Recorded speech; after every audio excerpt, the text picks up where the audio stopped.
The content in this video is based on factual, real-life events and public records. All opinions expressed are for educational and documentary purposes only. Viewer discretion is advised, as some scenes may depict sensitive content. This video is intended for informative purposes and complies with YouTube's guidelines. The room was silent, but the air felt thick with tension. A young man, barely 19, lay strapped to the gurney, his arms and chest covered in tattoos, a coiled snake on his forearm, a dagger etched across his shoulder, words inked across his ribs like a confession. His last meal sat untouched on a tray beside him. 2 cheeseburgers, a chocolate milkshake, and a slice of cherry pie. Michael Caine's eyes darted around the execution chamber, wide with fear and defiance. Tonight would be his last night alive. Outside the steel doors, guards moved like shadows, and the corridor seemed endless, echoing with the faint clang of distant cell doors. He whispered, almost to himself, "I hope someone remembers me, not just for this." A single bead of sweat ran down his temple. He took a shaky breath, the kind that feels like it could shatter a person from the inside out. The strap across his chest tightened. The gurney tilted slightly. And in that moment, the young man's entire life, every mistake, every tattoo, every stolen second of youth, flashed before his eyes. Who was Michael Caine? How did someone so young end up here, staring death in the face with only a cheeseburger and chocolate shake for company? The answers lie in the twisted, heartbreaking stories of 11 young death row inmates, each with final words that echo beyond the steel walls, and last meals that reveal their humanity in the most impossible circumstances. If you enjoy real, gripping prison documentaries and true stories, don't forget to like this video, leave a comment, and share it with your friends and family. Hit that subscribe button and turn on notifications so you never miss more shocking and exclusive content. Michael Caine's story didn't start in that sterile execution chamber. It began in the small town of Cedarville, Ohio, where the streets were quiet, but trouble had a way of finding those who didn't know how to run fast enough. Michael grew up in a house where the walls seemed to close in on him, with a father who drank too much and a mother who tried, but often left him alone with the streets. By the age of 15, his arms were already a canvas of rebellion. A coiled snake on his right forearm, a dagger slicing through the skin of his shoulder, words inked along his ribs that no one understood but him. School offered no escape. Teachers shook their heads, counselors tried, but Michael was restless, hungry for attention in ways that never ended well. He fell in with a group of older kids, older and meaner, the kind who carried themselves like kings of the neighborhood even though they were barely out of high school. They made Michael feel important, untouchable, like the tattoos on his skin could protect him from anything. It all escalated one summer night. Michael, then 17, was at a party in a rundown warehouse, the kind of place where neon lights barely lit the grime on the walls. Arguments turned to shoving, shoving turned to violence, and a gun, a weapon meant for grown men, found its way into Michael's hands. A robbery gone wrong, a heated argument, and suddenly, a life was lost. The consequences were swift and brutal. The court called it murder. The jury called it murder. And the judge called it death. Prison was a world Michael had never truly imagined. Death row was colder than any winter he had known, harsher than any street fight. The concrete walls seemed to echo every mistake he had ever made. Every tattoo became a story, a reminder of the life he had chosen, or the life that had chosen him. He learned quickly that survival wasn't about strength, it was about observation. The guards, the routines, the other inmates, everyone had a rhythm, a pattern. And yet, despite all the rules, the tension, the loneliness, Michael found small ways to assert himself. He drew sharper tattoos, collected stories, memorized names. It was as if leaving a permanent mark on his body was the only way to leave a mark on the world. Time moved differently on death row. Days bled into nights. Meals came and went, bland and routine, until the warden offered the last meal, a rare chance to choose what comfort meant. Michael's choice was simple yet telling. 2 cheeseburgers, a chocolate milkshake, and a slice of cherry pie. Comfort in small, familiar pleasures. A reminder that he was still human, still capable of enjoying something ordinary even as the extraordinary, the end, loomed over him. The night before his execution, Michael sat alone on his cot, tracing the tattoos on his arms. Each one held a memory, a fight, a loss, a friendship, a rebellion. His fingers lingered on the dagger, and he whispered the words he had tattooed himself, born to fight, not to fall. He laughed softly, a sound that bounced off the concrete walls. A hollow laugh, but still human. The guards knocked, protocol always precise, and Michael's heart skipped. Every movement felt amplified. The scraping of shoes on concrete, the soft clicks of keys, the faint hum of fluorescent lights. The tray with his last meal was placed beside him. He stared at it for a long moment, then slowly took a bite. The cheeseburger was warm, the milkshake cold and sweet. The cherry pie, almost too bright, reminded him of summers he'd never have again. And then the words came, whispered into the cold air, not for the guards, not for cameras, but for anyone who might remember him. I just hope someone sees me beyond this. Outside, the corridor remained still, almost as if the prison itself was holding its breath. The gurney waited, straps folded neatly. The last steps toward the chamber were quiet but deliberate. Michael's final hours had been spent between reality and memory, fear and reflection, hunger and thought. And now, at 19, he was about to meet the end that his life had been building toward, a path that began in Cedarville and ended in a room no one wanted to be remembered by. Who was Michael Caine, really? A boy who became a man too fast, a young inmate marked by choices and circumstance, a life cut short, yet leaving echoes in the walls of death row. And Michael's story was just one of 11 remarkable young inmates, each with their own tattoos, their own final meals, their own words that would never be forgotten. The question remained, how does a young life, filled with mistakes and hope, reach a moment like this? And could anyone really understand what goes on behind the steel doors of death row until they step inside themselves? The steel door of the death row corridor slid open. Christopher Allen Berger, condemned for a crime he committed at 17, was escorted toward the execution chamber. Time had etched his face. The fire of youth that once propelled reckless decisions was now muted, replaced by the weight of years spent behind gray walls. His last meal was simple, water and unleavened bread. It offered no comfort, only sustenance, a stark contrast to the life he had lost. As he lay on the gurney, straps securing his wrists and ankles, the reality of the moment pressed down. Each heartbeat was a reminder of what had been taken from him. Childhood, freedom, a chance to change. He spoke, his voice quiet but steady.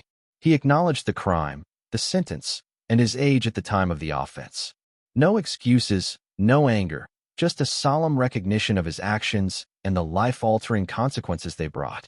The chamber was silent except for the faint hum of the fluorescent lights and the distant echo of doors closing in other parts of the prison. Berger's execution was a grim reminder of the harsh realities young offenders face.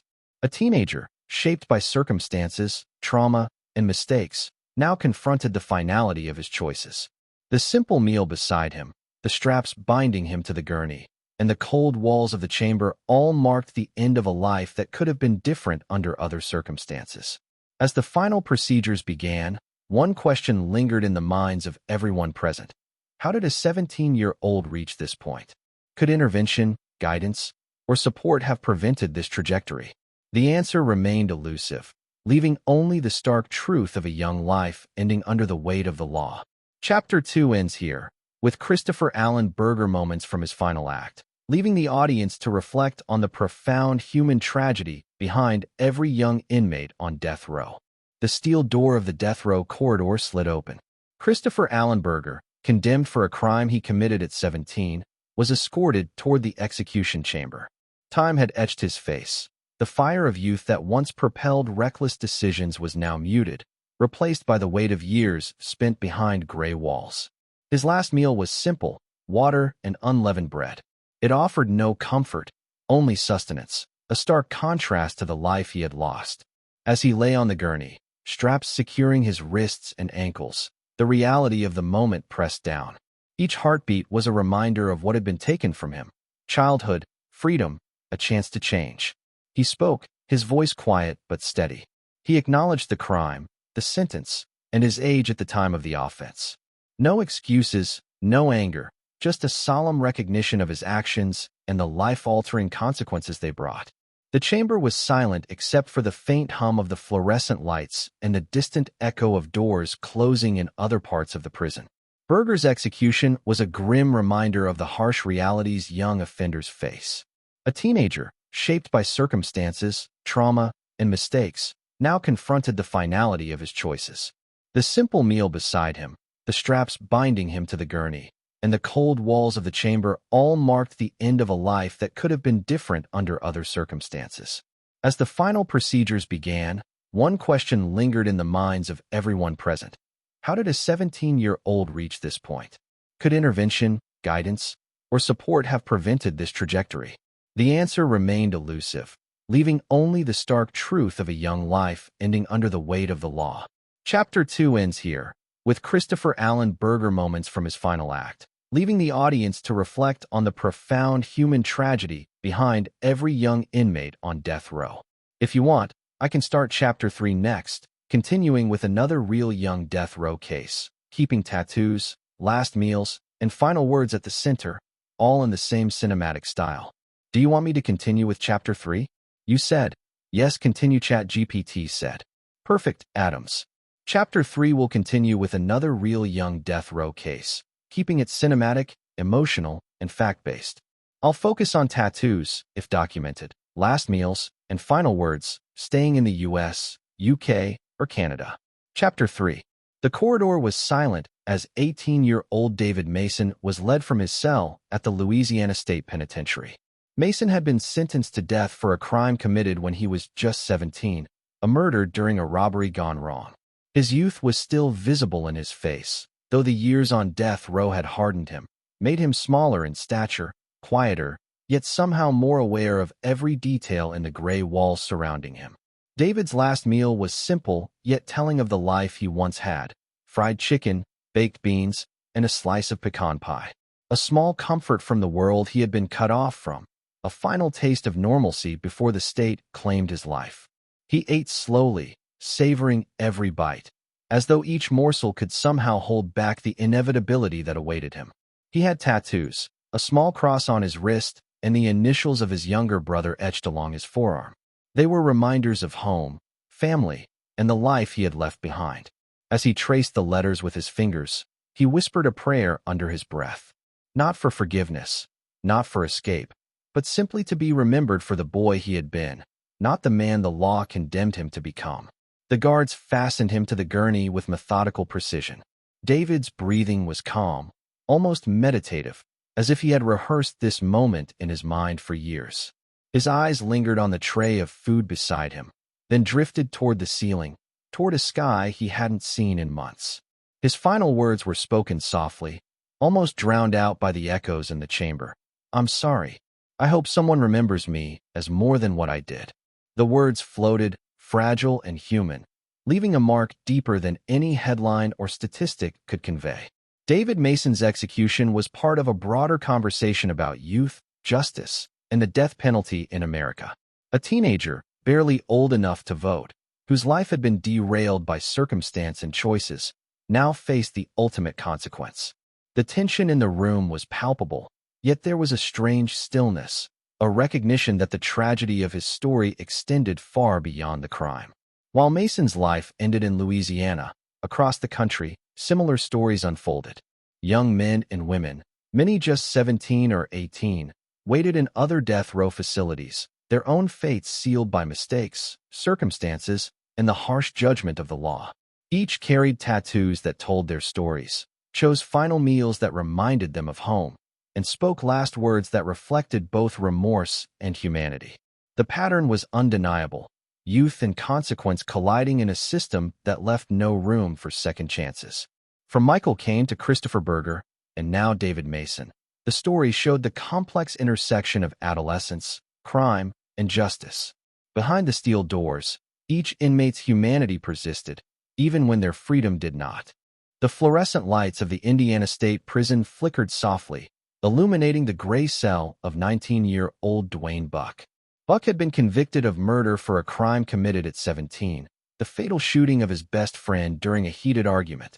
His body bore several tattoos, a set of playing cards along his forearm, a small crown on his bicep, and the letters loyalty inked on his hand. Each tattoo was a story of friendship, defiance, and survival in a world that had often seemed against him. Dwayne's last meal was a plate of fried chicken, mashed potatoes, and a slice of chocolate cake. He requested it not for indulgence, but to taste a fragment of normal life, a reminder of birthdays, family dinners, and laughter now lost. He ate slowly, savoring the flavor, letting each bite be a fleeting comfort against the weight of the inevitable. As the guards led him to the execution chamber, Dwayne's gaze lingered on the corridor, imagining a life that might have been. His steps were steady, his heart racing quietly beneath his chest. He could feel the metal of the gurney, the straps waiting to hold him, the sterile air pressing against his skin. Dwayne's final words were solemn. "I hope people remember me for the good I tried to do, not just for the mistake that ended it all." The words, brief but heavy with emotion, echoed in the chamber, leaving an indelible impression on everyone present. The story of Dwayne Buck became a sobering reminder of how quickly youth can spiral into tragedy. One moment of anger, a single poor decision, and a life was redirected from potential to finality. Tattoos marked the body, meals marked the senses, and words marked the soul, a human record of choices and consequences. While Dwayne faced his final hours in Indiana, the nation was filled with similar tales. Young inmates, barely adults, waited in sterile cells, each carrying memories, regrets, and a profound sense of inevitability. In these moments, the final meal became more than food. It became memory, humanity, and the last expression of life itself. Next came Ricky Gray, 18, in Virginia. Convicted for murder at the age of 17, his tattoos were a map of youthful rebellion. Flames along his arms, a small skull behind his ear, and the word "forgiven" across his chest. Ricky's final meal was simple, a cheeseburger, French fries, and vanilla ice cream. As he ate, he reflected on the life he had taken and the one he had lost. His final words were quiet but heartfelt. "I'm sorry for everything. I just hope someone sees me as a human being, not just a number." Ricky's story reinforced the tragic pattern: youth, mistakes, and a legal system offering no second chances. Across multiple states, these stories formed a mosaic of lost potential. Tattoos marked individuality, meals marked comfort, and final words revealed the complexity of humanity even in the face of ultimate punishment. Each inmate had a life, choices, regrets, and a past that shaped the person sitting on the gurney. The echo of steel doors and footsteps filled the corridors of the Texas Department of Criminal Justice as 19-year-old Larry Griffin was led to his cell.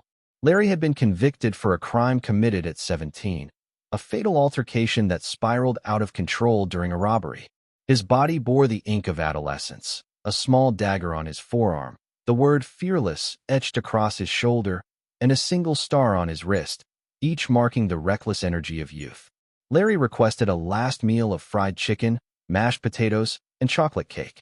As he ate, he reflected quietly on the life he had left behind: childhood birthdays, football games, and summer nights he would never relive. Each bite seemed both ordinary and impossible, a small tether to the world outside the gray walls that had confined him for 2 years. His final words were soft, almost lost in the sterile air of the chamber. "I hope people remember me for more than my mistakes. I hope they see who I really was." The calm honesty in his voice contrasted sharply with the fear in the room, leaving witnesses with a heavy awareness of the tragedy of youth lost to crime. In Alabama, another young inmate, 18-year-old Kevin Williams, awaited his final hours. Convicted at 17, Kevin's tattoos were minimal but meaningful: a cross on his chest, his mother's initials on his forearm, a small heart on his hand. His last meal was simple: fried fish, hush puppies, and a slice of apple pie. As he ate, he recalled moments of joy from a life that had seemed to vanish too soon. Fishing trips with his father, quiet nights at home with his siblings, a fleeting sense of normalcy now out of reach. Kevin's final words were delivered with clarity: "I am sorry for what I've done. I hope someone remembers the good in me too." The weight of remorse in his voice carried across the room, a reminder that even in the most extreme circumstances, humanity remains. Meanwhile, 19-year-old Terrence Williams in Florida faced the same fate. Convicted for a crime at 17, his tattoos included a set of playing cards on his forearm, flames along his biceps, and a single word, hope, on his wrist. Terrence's last meal was a modest plate of fried chicken, green beans, and a slice of peach cobbler. He ate quietly, reflecting on family, friends, and the life that might have been. His final words were simple yet haunting. I regret what I did. I just hope I'm remembered for more than this one night. In that moment, the chamber was heavy with silence, yet charged with the reality of a young life ending under circumstances beyond his control. Larry, Kevin, and Terrence's stories formed a grim pattern. Young offenders, tattooed with the symbols of their youth, consuming last meals that connected them to the world outside, speaking final words that revealed regret, hope, and humanity. Death row, though a place of punishment, also became a mirror reflecting society's failures, the consequences of missed interventions, and the irreversible impact of adolescent choices. The harsh lights of the Ohio State Penitentiary shone on 19-year-old Michael Smith, walking slowly toward the execution chamber. Convicted for a murder committed at 17, Michael's youth was still visible in his face, though hardened by the years in confinement. His arms bore tattoos, a roaring lion on one forearm, a set of scales on the other, symbols of courage and justice he never fully achieved. Michael requested a last meal of fried chicken, mashed potatoes, and a slice of chocolate cake. Each bite seemed to reconnect him to the world outside prison walls. Birthdays, laughter, summer nights that had vanished long ago. As he chewed slowly, he whispered his final words, I am sorry. I just hope someone remembers the boy I once was. Across the country in Texas, 18-year-old Robert Lee waited in silence. Convicted at 17 for a fatal act during a robbery, Robert's tattoos told a story of defiance and remembrance. A dagger across his shoulder, the word loyalty on his wrist. His last meal was fried catfish, collard greens, and pecan pie. As he ate, he recalled childhood memories of family dinners and quiet moments of innocence. His final words were simple, yet full of weight. I didn't mean for any of this. I hope I can leave something behind. Meanwhile, in Florida, 19-year-old James Johnson faced the same fate. Convicted at 17, his tattoos were minimal, a cross on his chest and the initials of his younger brother on his forearm. His last meal was fried chicken, baked beans, and a slice of apple pie. James ate slowly, savoring the flavors, remembering home, and reflecting on the choices that led him here. His final words were quiet but heartfelt. I regret what I've done. I hope someone sees the good in me too. These three young men, Michael, Robert, and James, each bore the weight of decisions made in adolescence. Their tattoos were more than ink. They were stories of survival, rebellion, and fleeting hope. Their last meals connected them to the humanity they were about to leave behind. And their final words revealed the depth of regret, introspection, and desire to be remembered beyond the crime. Across the country, these executions illuminated a grim reality. Young offenders, some barely adults, facing consequences for actions made in the heat of youth. Death row is not just punishment. It is a reflection of lives interrupted, families shattered, and opportunities lost. The silence in the corridor of San Quentin was thick as 19-year-old Corey Johnson was escorted toward the execution chamber. Corey had been convicted for a crime committed at 17, a robbery that ended in the death of a store clerk. His body bore tattoos, each telling a fragment of his story. A small cross on his wrist, the word hope etched along his forearm, and a set of wings across his back. Every mark reflected the life he had lived, the lessons he had learned too late, and the person he hoped people would remember.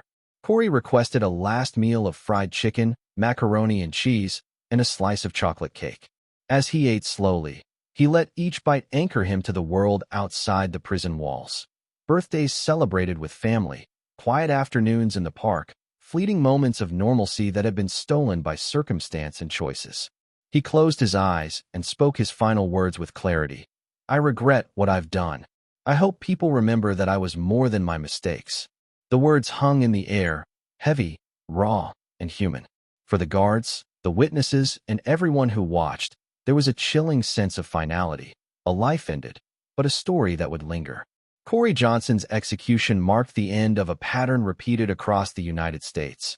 Young offenders, tattooed with symbols of their lives, eating last meals that connected them to humanity, and speaking final words that reflected regret, hope, and remembrance. From Michael Caine to Christopher Berger, David Mason, Dwayne Buck, Ricky Gray, Larry Griffin, Kevin Williams, Terrence Williams, Michael Smith, Robert Lee, James Johnson, and finally Corey Johnson. 11 young lives extinguished, each leaving behind lessons, questions, and echoes of what might have been. The corridors of death row fall silent once more. Empty trays, inked arms, and whispered apologies remain as ghostly reminders of the cost of choices made in youth. These stories reveal not just crime, but the fragile humanity behind every name, every headline, and every execution. The legacy of these young men is not in the punishment they endured, but in the reflection they force upon society. How did it come to this? Could intervention, guidance, or support have changed the trajectory of these lives? What does it mean when adolescence collides with irreversible consequences? As the doors close, leaving the gray walls empty, the audience is left to wrestle with these questions. Each execution, each last meal, each final word is a testament to the delicate balance between youth, choice, and consequence. And while the gurneys are empty, the echoes of their lives and their regrets linger, haunting reminders of the human cost of justice. The stories of these 11 young death row inmates are not just tales of crime. They are a reflection of life cut short, of potential lost, and of the consequences of choices made too early. Tattoos, last meals, and final words give us glimpses into their humanity, a reminder that behind every headline is a real person, shaped by circumstances, society, and youth. Watching their final moments, it's impossible not to reflect. What could have been done differently? Could some of these young lives have been saved? And what lessons does society need to learn to prevent another generation from meeting the same fate? These are not just stories from death row. They are mirrors, showing the fragility of youth, the weight of decisions, and the heavy hand of justice. Remember their names. Remember their faces. Remember their final words. And ask yourself, what would you do if this were someone you loved, someone you knew, someone with a chance to grow, to change, to live? The gurneys are empty, but the stories remain. And for those who watch, the echoes of their lives will linger long after the screen goes dark.